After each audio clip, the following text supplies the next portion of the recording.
What is going on, MTG Arena fans? Today we're running Mono Black Artifacts, and the deck was built around this little guy, Refurbished Familiar from Modern Horizons 3. Refurbished Familiar is 3 and a black for a 2/1 artifact creature zombie rat with flying. This card has affinity for artifacts, so it costs 1 less for each artifact you control, and when it enters the battlefield, each opponent discards 1, and for each opponent who can't, you draw 1.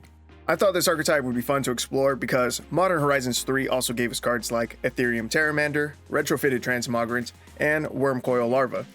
Mono Black Artifacts hasn't really been a thing on Arena, but with these new additions, I think it could actually be viable.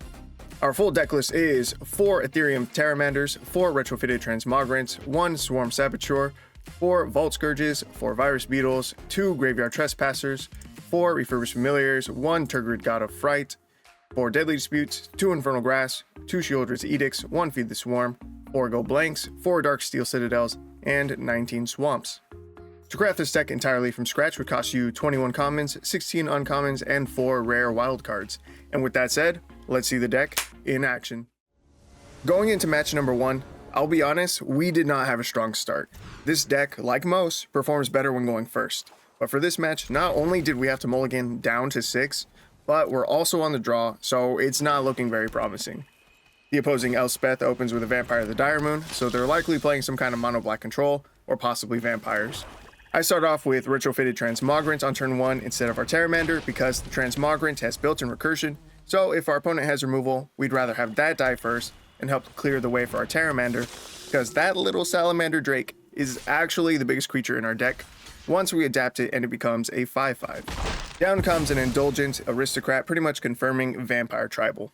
Because of that, I take the trade with the Vampire of the Dire Moon before it can receive any kind of buffs and become even more annoying. For turn 2, I go ahead and drop a Virus Beetle, and we see our opponent simply discard a Swamp. I want you to take note that because we have a Dark Steel Citadel out, our Refurbished Familiar is getting additional cost reduction and is now only a 2-cost creature, but on top of that, when it comes time to calculate our Terramander's ability cost to adapt, Citadel will also reduce that. So keep it in mind when figuring out how much mana you're going to spend during your turn. We miss a land, so we just play out another Beetle, getting our opponent to discard a Dusk's Landing. They're going to drop a Trespasser's Curse on us, but that's okay, I'm not super worried about it.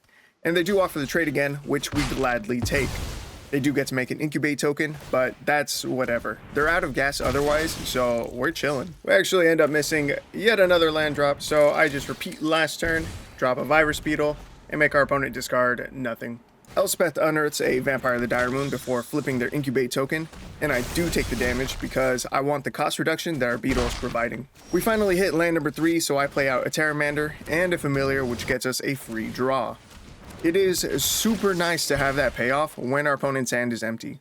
A lot of discard decks lack value once your opponent's hand is already empty, but with Familiar, you get rewarded for your efforts, and it's just very good. Next, Cordial Vampire comes out, and that creature is super scary. I take 3 during combat, and then we Infernal Grasp the Cordial Vampire, which does put a counter on Vampire of the Dire Moon. I play another Familiar, which draws us into a Transmogrant, which is perfect because I'm really trying to get our Terramander online. And the sooner the better, because we are getting a little bit low on life. This Gift of Fangs hurts to see. We really can't afford to let that live, so we're trading everything here. With that attack, the opposing Elspeth is at 33 life, and we are down to 8. Easy day, I'm not even worried. So I play out a second Citadel, and that allows us to activate Terramander, which is our main beat stick in this deck. So now, it's time to start beating. The opponent plays a land and passes, you'll love to see it, and we draw a Refurbished Familiar, you'll also love to see it. Since we hit a land, I bring a Transmogrant back from the graveyard as a 3/3 and play one from hand, getting even lower on life, but while also applying as much pressure on board as possible. We hit for another 5 and Vampire of the Dire Moon makes a return. I swing in for 8, holding back 2 blockers and pass. Elspeth hits another land and passes. They had missed a lot of land drops earlier in the game, so they were bound to draw into them at some point. We also draw a land, so I swing out for 10, being a little greedier this combat, only keeping up 1 blocker. And just like that, our life totals are pretty comparable. Here we see a Bloodthirsty Aerialist. Our opponent finally attacks to get that trigger on the Aerialist, so I take the opportunity to trade. We then top deck our 1 of Turgid, and it's a fantastic draw. Playing the Lantern won't hurt us by triggering our curse, and we have enough mana to use it not once, but twice. Our opponent chooses to lose 3 life for the first activation, and then they sack their Trespasser's Curse for the second, which feels great. I swing with only Terramander, and our opponent takes the risk and goes down to just 1 life. They draw, and then they hit us with the GG. Ladies and gentlemen, that is going to be match number 1 with this deck. And like I said, wasn't even worried.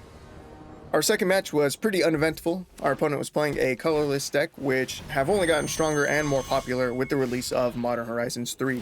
It's actually because of all the Eldrazi decks that I specifically added Go Blank and Graveyard Trespasser into our deck. Exiling cards from our opponent's graveyard can really throw a wrench into the plan of any Eldrazi decks that are using recursion, and trust me, they are out there.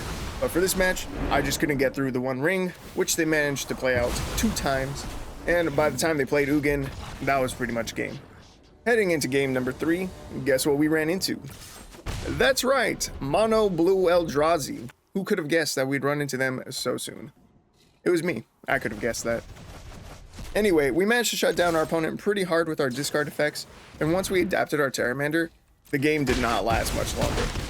Still, it was cool to see Mono Blue though. That's not a very popular pick for Eldrazi. The next match surprised me a bit. Our opponent was running Gates, which isn't anything special, it's a fairly common deck. However, they played a card that I've rarely seen, or possibly never seen, be played in a Gates deck.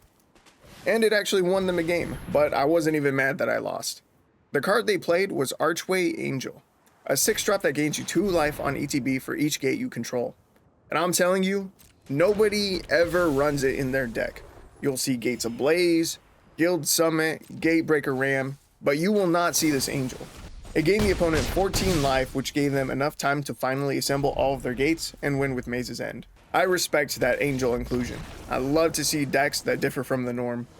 Moving along, our next opponent was using a mono-green landfall deck, and I just could not get through all of their life gain. Their double druid class was putting in that work against us. They eventually leveled up both classes, getting them some big land creatures, and I just didn't have the removal that I needed to get through them. After they played an Ashaya on top of that, and I looked at our life totals, I knew it wasn't worth sticking out the rest of the match, so I scooped. But this is where things start to take a turn in our favor. We're about to go on a nice little streak here. We load into game 6, and Arena was like, you know what? Mono Green just whooped your ass, let's run it back. We end up missing a land drop on turn 3, which feels bad, but we're still holding our own. We've got a bit of life gain from our Vault Scourge, and that's always super helpful. Our opponent must have gotten tired of missing their land drops too though, because they concede a little early. It might have also been the pressure from our flying creatures that made them leave, but we'll take it. We redeem ourselves against Mono Green, tying it up at 1-1. For match 7, it's a mono black mirror match, and unfortunately for our opponent, we hard counter them with our graveyard hate. They're running graveyard zombies, and we're just not letting them get their synergies going. Even though our life total gets a bit low, we're in control the entire time, and our adapted Terramander pretty much seals the deal on the game. As we head into game 8, if you're still watching, I love you, and also, let me know what you think of this video format where I highlight the best match from my play session with the deck, but then give quick recaps on the remaining games. I'm hoping that you guys are vibing with it so far, but any and all input will be greatly appreciated and taken into consideration for my next videos. Now, going back, game 8 was kind of nasty. Our opponent was running a Shrines deck with a Golgari mana base, but where they used Prismatic Omen to unlock all mana colors for the rest of their shrines. It was a super neat idea. Unfortunately for them though, we just did not allow them to stack up their shrines. All they managed to get out was a Sanctum of Stone Fangs, and that simply wasn't enough, so we ended up getting a pretty decisive victory over shrines.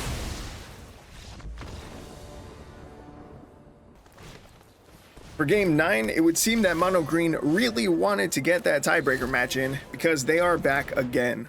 Our opponent is running some kind of shenanigans involving Season of Growth, but that's not too concerning. We just started developing some flyers on our side of the board, no big deal. Something I haven't mentioned yet for this deck, in a pinch, you could sack one of your Darksteel Citadels to your Deadly Dispute to get the draws you want. Just an FYI. We managed to adapt our Ethereum Terramander, swinging for solid damage in the air, and our opponent actually misplays here. They play Nissa, which can destroy artifacts, but they don't use that to kill our Terramander.